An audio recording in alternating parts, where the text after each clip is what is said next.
summer fade and winter draw near. My Lord, in your presence I live without fear. Through tempests, through snows, through turbulent tides, the touch of your hand is my strength and my guide. I ask for no riches that death can destroy. I crave only thee, your love and your joy. I ask for no riches that death can destroy. I crave only thee, your love and your joy. The dancers will dance, the singing must end. I welcome the darkness with you for my friend.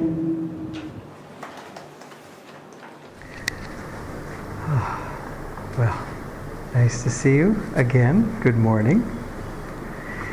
There are two readings that I'd like to begin with. The first is from Rays of the One Light by Swami Kriyananda, and it is based on parallel commentaries on the Bible and the Bhagavad Gita. This week's reading is entitled, Does Satan Exist?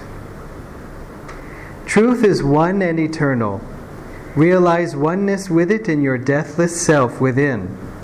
The following commentary is based on the teachings of Paramhansa Yogananda. The Bible tells us in chapter 4 of the Gospel of St. Matthew, then, after baptism, was Jesus led up of the Spirit into the wilderness to be tempted of the devil. To most modern minds, this passage seems quaintly obsolete. Psychologists would say, have said, in fact, that the temptation of Jesus, if it occurred at all, was purely psychological. They call it a projection of desires lurking in his own subconscious mind.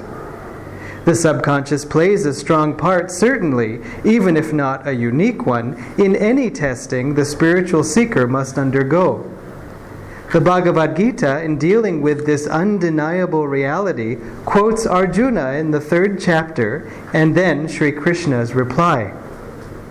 Arjuna said, Yet tell me, teacher, by what force doth man go to his ill, unwilling, as if one pushed him in that path? Krishna replied, Desire it is, passion it is, born of the darknesses which pusheth him. Mighty of appetite, sinful and strong is this, man's enemy. Yet even Krishna describes passion as born of the darknesses. The fact is, as Paramhansa Yogananda wrote in Autobiography of a Yogi, all thoughts vibrate eternally in the cosmos. Thoughts are universally and not individually rooted. A thought cannot be created, but only perceived. Psychology, yes, but psychology attuned to currents of consciousness that pervade the entire universe, attracted by each of us according to our own personal inclinations.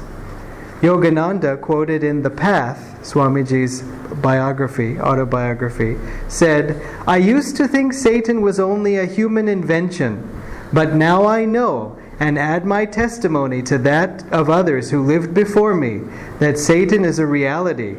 He is a universal, conscious force whose sole aim is to keep all beings bound to the wheel of delusion. We should take pains then to attract uplifting currents of universal consciousness, and to avoid attracting the negative which, disease that it is, can infect our thoughts even while it leads us to believe that our thoughts are purely our own. Thus, through Holy Scripture, God has spoken to mankind. And let's chant Om together in the 3 ways. Om, Om, Om.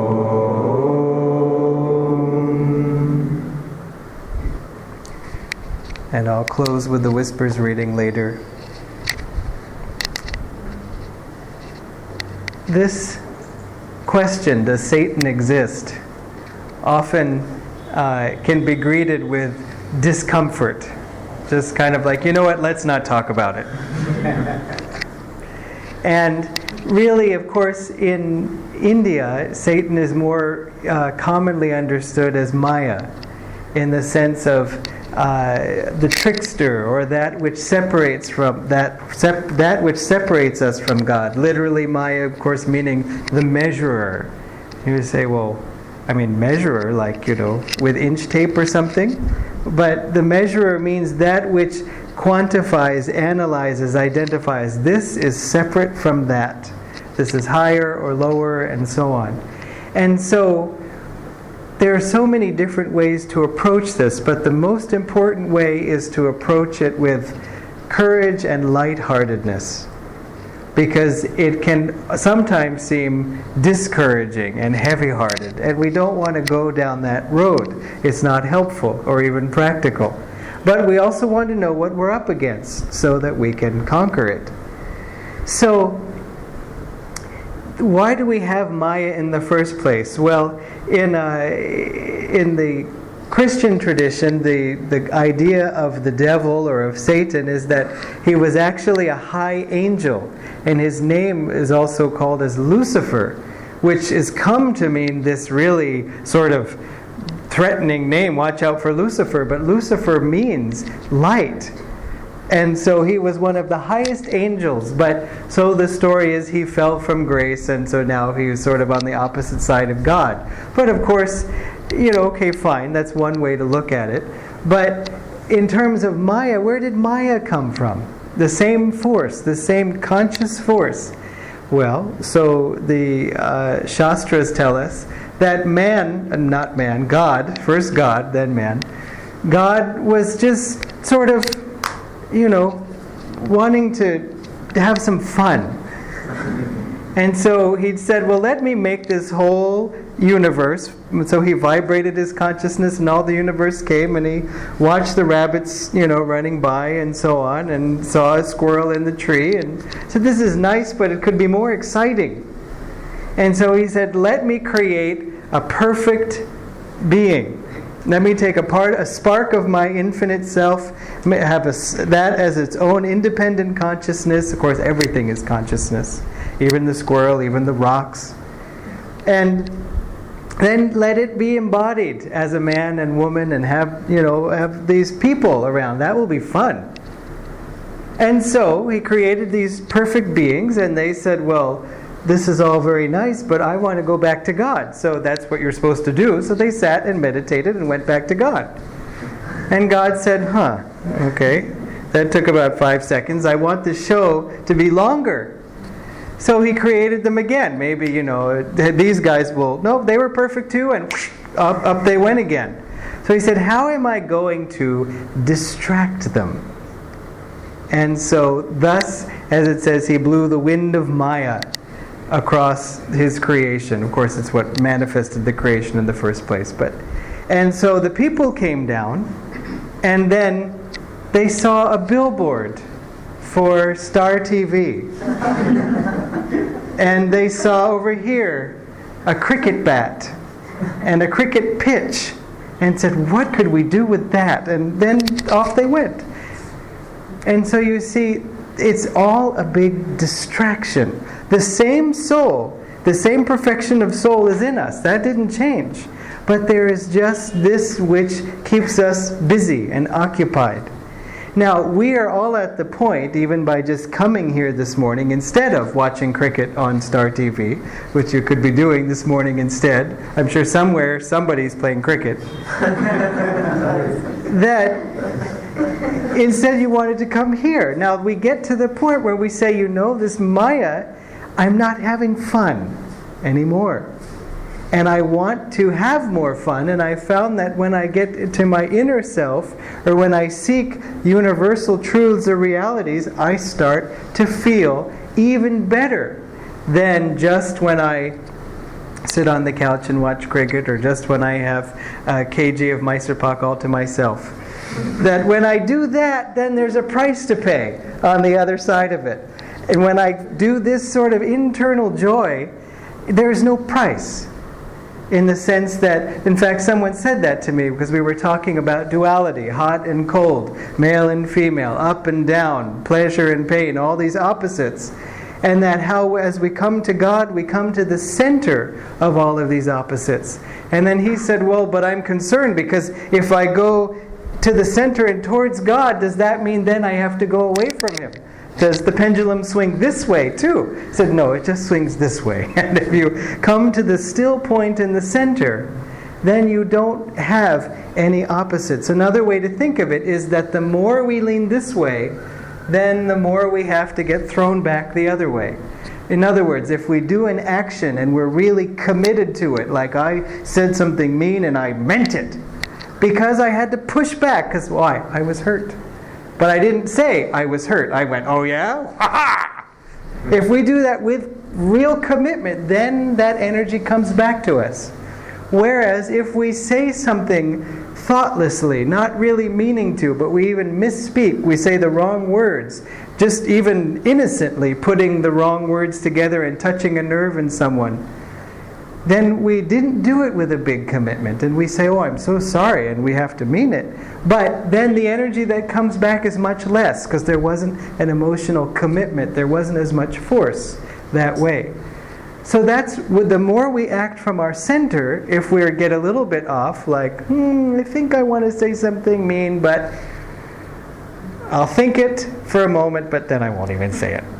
Then when we get knocked back, it just is a little bit of a nudge, because we were only this much off center to begin with when we put that energy out. So, understanding all of this, we see that Maya is distracting, and it's a very nice way to think of it because it doesn't seem so heavy. And yet, we have to remember that Maya will be very pleased to keep us endlessly distracted. And if Maya notices that we are no longer getting distracted, well, then it says, okay, I've got some new things for you. If you don't like cricket, how about car accident? Do you like that? Does that keep you occupied? We have some people who are preparing for Kriya initiation, and a number of them were commenting on how I said, do you want to share any inspirations about how it's been in your sort of last weeks preparing for Kriya? And two people spoke sort of simultaneously. Yeah, it's really hard. And okay. I was kind of imagining a different track, but fine, it's really hard. Why? Because more and more tests were coming. And one person put it very beautifully. She said, I get my sadhana in order, and I'm meditating an hour and a half, and it's all working, and this time in the morning, and this time in the evening, and then suddenly, some disruption happens, and it all gets knocked over. And then I have to start all over again. And I said, well, hang in there and keep practicing, because the more you get good at this, the more you'll be good at it, because it keeps happening. Because by the time you are seeking spiritually, you have found the exit from Maya's maze. And do you think Maya says, oh, well, now that you found it, please go ahead. There's the red carpet. I will clear the path for you. No. Maya says, get him! Before he gets out. Because if he gets out, then he's going to come back and tell others how to get out. That's the masters. They all got out. And most souls, when they're liberated, say, I paid my dues, I did my work, and I'm done with this mess. And it's a rare soul that being completely liberated, not just a Jivan Mukta, but a Param Mukta, meaning free of all past life karma as well. It's a rare soul that says, I will come back and help the others. I will come back and tell other people. Yogananda said, I will come back again and again, if need be 1 trillion times. With bleeding feet I will come, so long as I know that one stray brother is left behind. We can't even imagine that compassion, but we can feel it, we can receive it, and we can make good on it, because He's come to help all of us. And when I say all of us, I don't just mean those who will become his disciples and take Kriya initiation through him and all that. Because how many people, having read Autobiography of a Yogi, have been inspired to seek God more seriously, even if it's on a different path? That awakening of that thirst, that desire for freedom comes through that book. Now, when I said this to a friend yesterday about how Maya doesn't want you to get out and so on, and a friend asked very sincerely, why not? I mean, isn't it enough work to go through all this? And when we finally seek God, shouldn't we then just be pushed forward? And we are, actually. So don't forget that. But still, in the sense that every step you take towards God, he takes 2, 3, 10 toward you. Or you can say he only takes 2, but he has a long stride. So, the thing is that God doesn't actually clear the path to freedom. He throws obstacles in the way. And we say, God, I think you've got it mixed up. I'm trying to go towards you. You're supposed to help, not cause trouble. But you see, there's a reason. So she asked why, somewhat, with a little bit of fire, and I didn't blame her. And so there's a few reasons why.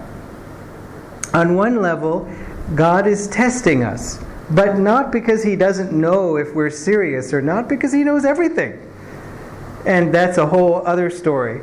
But, because you can ask the question about free will, but let's pretend you didn't ask and let's not ask for now, because it's a long one.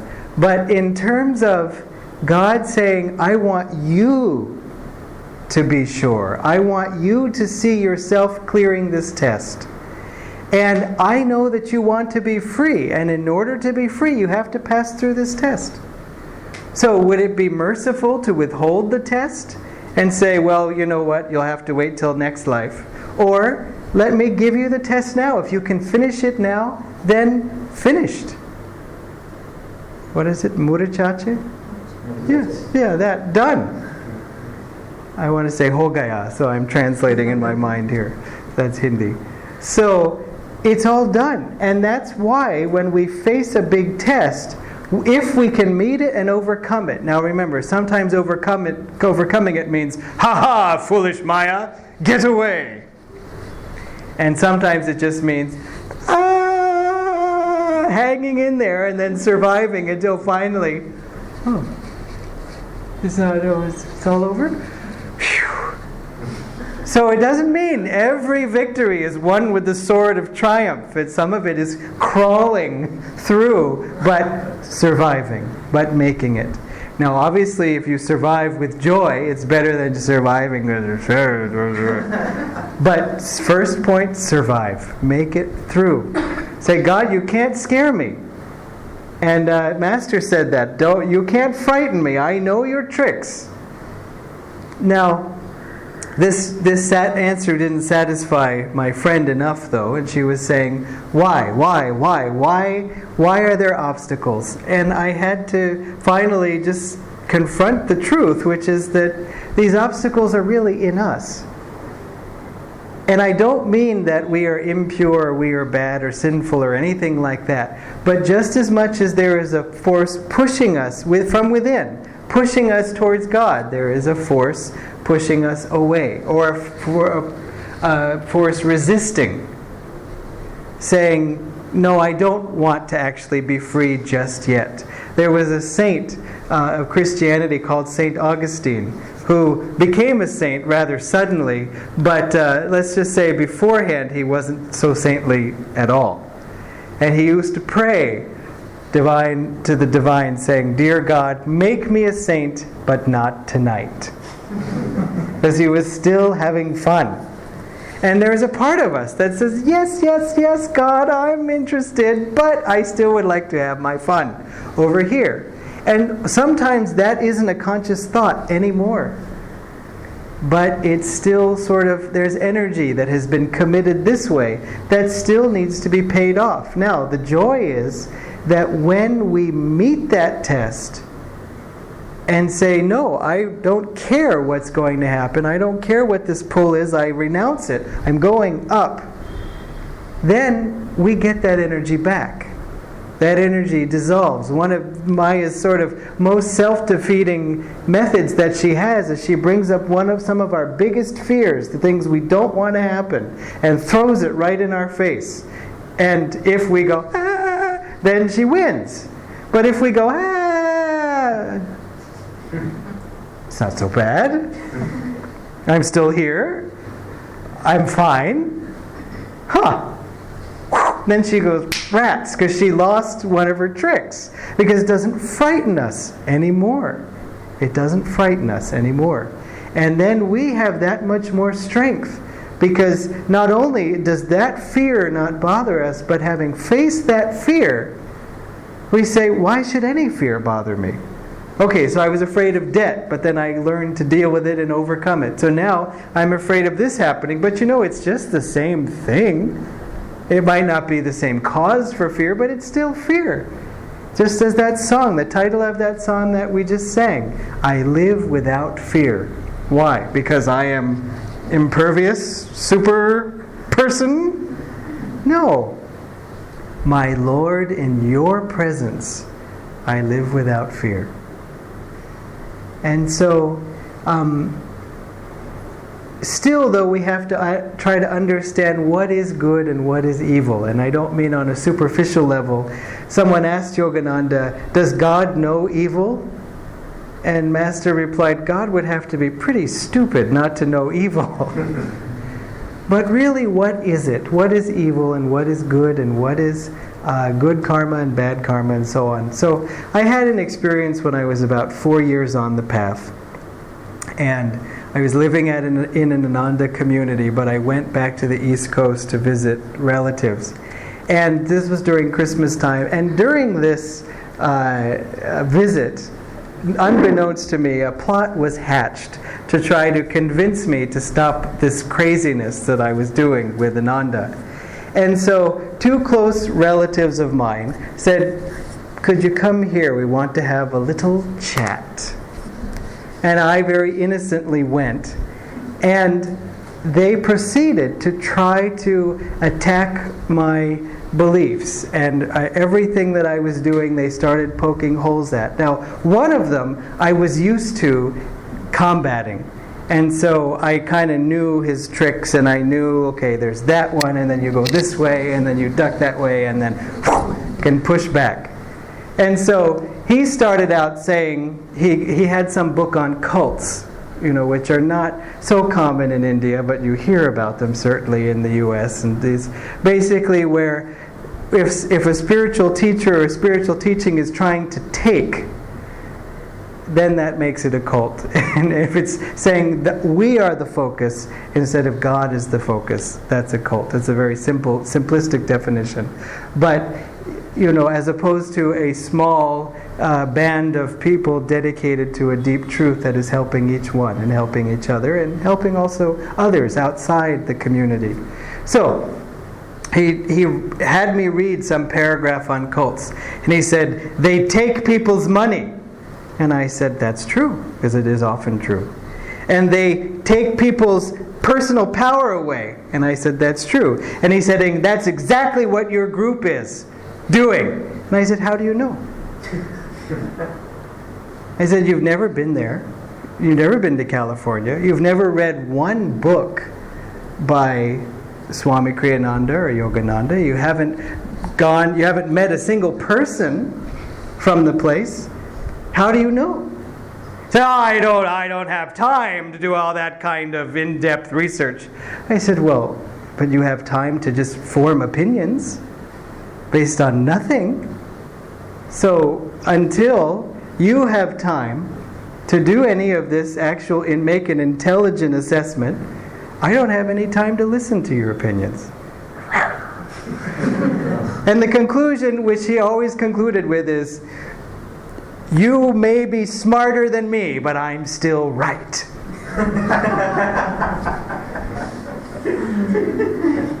It's just as Krishna said, desire it is. There was a desire for things to be a certain way. And that defined what was right. If it supports my desire, it's right. That's not the way a devotee thinks. And we have to guard against that. This isn't just a story to say, oh, look at him. We have to watch it in ourselves too.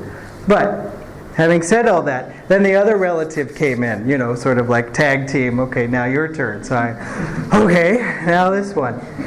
The problem with this guy is he was very, very intelligent. And I wasn't so used to all of his sort of karate chops and so on. And so he started pushing various directions which I was able to defend. And I thought of a few. He was saying how this isn't a rational decision. It is not made after lots of study and comparative analysis. It's just, you just pick this group. How do you know? And I was tempted to sort of respond about, well, it's also a decision made of the heart. And sometimes we are drawn to things and we don't need to do such a thing. But I could see how I was wanting to turn that into an attack on him and certain things about his personal life. And I decided that I didn't want to lower myself to that level. And also I really cared about these relatives of mine, so I didn't want to hurt them. But meanwhile, I was being really hurt because I did care about them. And I was thinking, this is me you're talking to in such a venomous tone. And don't you care what is meaningful to me and is making me happy? It was a shock to find out they didn't. They didn't like what I was doing because it was a threat to their whole philosophy. And so I would occasionally take breaks and and this went on for actually a couple days. And, with meals in between. Okay.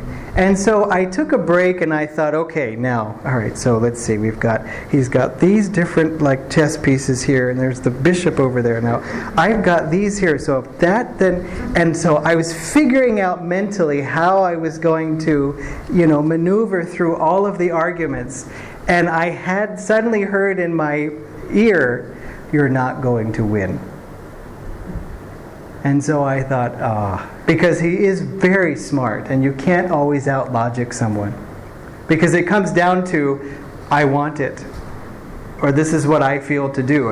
Because someone can argue, you can answer 1,000 questions, and people just give you 1,000 more. So this came down to, I said, okay, then if I'm going to go down in flames, then I'm going to build a wall between my head and my heart. And if my head gets so confused by all of whatever he says, even if I start to doubt things, then I'm going to not let it enter my heart, because I know what I'm doing is right. It was 4 years at that point, but still, I know this is right for me. So I went back in anyway and went down in flames. How can you guarantee that 10 years from now you won't leave this group regretting what you've done? How can you honestly answer such a question? You can't say, I know I won't, because you don't know. And that caught me, because I knew that I didn't know. I thought I wouldn't, but it finally shook me. But I went, all right, this little, shunt or barrier was in place, so I wouldn't let shake my heart, but it shook me a lot. And it also shook me the aggressiveness with which I was faced from a family member, again. Not one I actually looked up to a lot and respected, and it helped me a lot when I was younger. So all this has a happy ending. So I was shaken for a few hours, and then, like I said, Maya will take the thing and go, ha! And I went, ah! But then I realized, I don't know in 10 years if I would leave and regret it. I can't prove it to you. I can't spell it out. And it's been more than 10 years, so no, I can prove it to you. But anyway. But I said, I have faith not I just have belief, not that I believe that I won't. I have faith because I've been in it 4 years. It has led, Ananda has led me to greater and greater joy. I've met the best people I've ever met anywhere else in terms of also best for me, a good affinity. I've been inspired constantly. I finally felt a connection with others that I never really felt in this world before. This Kriya technique has helped me grow so much and so quickly through things that I would just spend hours, weeks, years puzzling over. It's helped my mind. It's even helped me in my work because I can just think more clearly and calmly. And I feel more happy. And all of this fuels my faith. And faith is not something you can explain to a critic or a doubter. You don't, not out of any maliciousness. It's just that, how do you know? And so fine, never mind. And so that became my answer, and it became rock solid for me. I have faith. And so Maya was displeased because her trick didn't work and instead gave me more strength. But also, I had to look back and say, this time, which was very uncomfortable and upsetting and really heartbreaking, was it evil? Was it bad karma? Because it gave me this great gift. And so we really have to look at, when evaluating evil and good, evil is that which takes us away from God. And good is that which pushes us toward God. This was my great good fortune that this conversation could happen, because it pushed me forward in a way that I wouldn't have gone as quickly. I was forced to go. And similarly, it was my great good karma. It was uncomfortable, but it was good karma. So remember that sometimes uncomfortable things are a great blessing, because this world isn't our home. That's what Master said to Swamiji once when they were cleaning up the lake shrine, this beautiful part of Los Angeles, and it's like a paradise. And Swamiji said, Master, there are these gnats, the little tiny bugs that would try to get in their eyes and their noses and their ears and just harass them. And Swami finally said, Master, why do there have to be these gnats that ruin this paradise? And Master said, it's God's way of keeping us moving towards Him. This world is not our home. And so we are guests here. Now we should act like good guests. We should care for the people that God has entrusted to us. But remember, in all relationships, essentially, we are kind of like a babysitter. I don't mean like we are the adult and they're all babies or anything. But I just mean God has said, take care of this soul for me. Take care of my child for me. God has said the same thing to others about us. Look after my friend for me. But it's really a friendship in God, and when we hold it up to that level, it becomes much freer. And it doesn't make us less loving, it makes us more loving, especially because we can start to love unconditionally. Because this person is not mine. The most ironic thing about a parent's possessiveness of a child, and speaking personally, and since you know I don't have children, I must be speaking about the other direction, that, as Master said, the parent loves the baby, but if the child dies and is reborn next door, this parent won't even recognize them.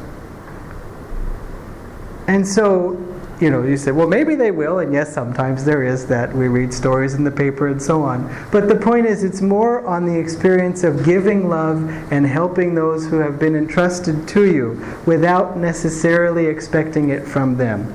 And when instead of love back, you get a few knocks on the head, well, remember, sometimes good karma is uncomfortable because it's making us grow. And bad karma is just, dare I say it, sitting on the couch with the star TV. No, I don't want to say it too much. But just to say, when something that just keeps us asleep, can we really say that that's good karma? It's comfortable. Oh, yeah. But is it good karma? Now, Again, as I said in the beginning, take this all lightly. We don't want to have a heavy thing like, I had some sweet, it's bad karma because I'm liking it. No, we don't. That's what the Catholics call over-scrupulosity, like following the rules so perfectly carefully that we then get paralyzed. We don't want to get into that. Enjoy things, but enjoy them with the joy of God. And when suffering comes, remember the words to this song. I ask for no riches that death can destroy. I crave only Thee, Your love and Your joy. The dancers will pass, the singing must end. I welcome the darkness. How? How can we welcome darkness? With You for my friend. And that's the great trick, because when God comes, or when we're with God, there's no darkness there. A man prayed for years. He was dying of, I think, diabetes. He was so paralyzed, suffering, and so on. He prayed for years, Lord, come into this broken temple. Come into this broken temple. And then at the end of this many years, God came to him, and he was healed. And he said, Lord, I didn't pray for this body to be healed. I just wanted You. And the Lord said, where I am, no darkness can dwell. And so remember that too. If you have God in your heart, if you pray for others, the channel is blessed by that which flows through it. Sometimes we're so frustrated with our own situation, it's a perfect opportunity to pray for others. Maybe the others who you're frustrated with, if you can muster it, but if not, you can pray, God, You bless them. I can't pray for it, but You can do it. That's helpful. It also creates a little bit of distance. But if you can pray for anybody else. How often is it that we're suffering and struggling, and then we see somebody who obviously is having a much harder time of it than we are, and we even forget our struggles for a moment and pray for that person. So that is not just expanding your point of view, it's bringing the divine energy through you. The channel is blessed by that which flows through it. I'd like to close with this reading from Whispers from Eternity. Teach us to consider no work more important than Thy work. O Spirit, as no work is possible without borrowing from Thee the power to perform it, so teach us to consider no work greater than Thy spiritual work. Teach us to feel that, since no duty is possible without Thee, so no duty is more important than our duty to Thee. And teach us to love Thee above everything, for we cannot live or love anything or anybody without Thy life, Thy love.